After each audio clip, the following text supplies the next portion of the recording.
Hi, Lee Phillips here again. Yeah, I'm a lawyer. Don't hold that against me, okay? You knew that, though. I want to talk about cost segregation tips.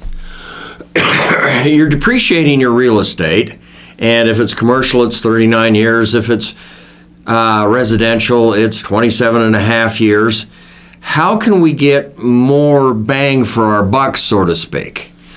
Well, real estate, you can't depreciate the land, and we've talked about that in another video, but you can depreciate the improvements, is what they call it. Well, the house, the structure, is made up of lots of little elements. There's carpet, there's refrigerators, there's all sorts of stuff in this improvement, in this dwelling, or this structure. If we could segregate, break up that structure into little pieces, most of those little pieces don't have a 27 and a half year or 39 year lifetime. In real estate, most everything you're going to run into either has a 5-year, a 7-year, or a 15-year life expectancy, or we call it class life. And you depreciate that item over that period of time. Well, if we went in and broke up this structure into little pieces, excuse me, then we could depreciate the carpet over a 5-year period. Carpet happens to be 5 years. Tile happens to be 27 and a half years. So, you got to figure out what you're doing. And these class lives are kind of tricky. But if we could break it up into little pieces and we could get all of the 5 years depreciated in 5 years, all the 7 years depreciated in 7 years, all the 15 years depreciated in 15 years, and everything that we had to have be the 27 and a half years or 39 years, then basically we're front-end loading this depreciation allowance or deduction that we get. Now, the depreciation generates a passive loss, so we can only use it against passive income, but it chokes me all up again. But if we've got a piece of real estate that's actually generating good cash flow, we want that passive loss to offset the income that we're getting. So cost segregation, going in and breaking the real estate up into little pieces or items, and then depreciating each one of them individually, is a way of accelerating what we get up front and what we can offset our income with. And so that's to your advantage. Now, there's an element associated with segregation cost studies and segregation costs that is called bonus depreciation. Before Trump, if the item was anything under 20-year class life, anything under 20-year class life, so any 7, any 5, any 15, then, and that's most everything, you can bonus depreciate it. So what they did is originally you got to take half of it immediately, and then you had to depreciate the other half of the refrigerator over the 5-year period.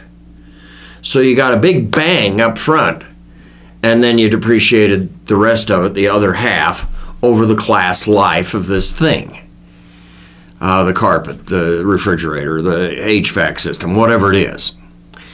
And Trump said, well, I understand real estate, and if we could get bonus depreciation at 100%, that'd be cool. So what he did is he made it so that if you can take an item under 20-year class life, depreciate it out, you can just write the whole thing off today, all up front. So most of this building, or a lot of it, I can get an immediate, huge tax deduction up front. Now, it's passive, so I can only use it against my passive income. I can't use it against my ordinary income. But it's called bonus depreciation. And right now, today, you can get 100%. Now, Trump didn't have enough votes in Congress to really carry this permanently. So the deal was, in 2023, it drops by 20%. So you can't get 100% of it written off up front. You take 80% of it up front, and then you depreciate the other 20% over the 5-year period or whatever it is. In 2024, it drops another 20%. 25, another 20%, 20%, until it's gone. So who you elect as president and who you elect as your representatives in Congress makes a big difference. And Trump understood real estate, and he wanted the big bang up front, so he implemented 100% depreciation or write-off right up front. So it's pretty cool, guys.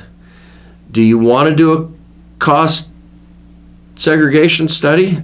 I don't know. If you have your 27.5-year depreciation on this whole structure, this whole improvement thing, and it offsets all your rents, don't worry about it. You're not paying the tax anyway.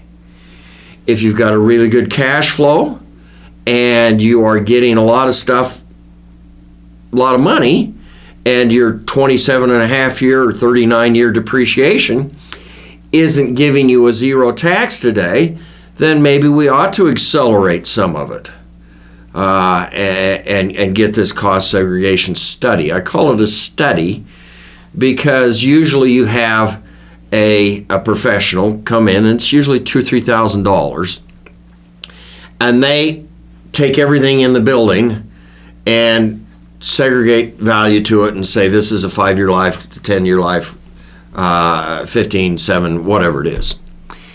And so you pay to have this done usually. You can do it yourself, but the IRS says, who are you? We want a professional. Now, finding these class lives, how long your tile lasts, how long your carpet lasts, finding the class life isn't easy. The IRS does publish a table. If you'll write me at info at legalese, legalees.com, info at legalese.com, I'll give you a copy of what the IRS supplies to you. It's kind of hard to find, and it's really pretty crappy. Well, that's not a good word, is it? It's not very good. And I'll give you another one that has a lot more detail on it. It's not official with the IRS, but it will give you the class life of a lot more things that you're going to find in your piece of real estate. So this is Lee Phillips. I'm talking about cost segregation tips.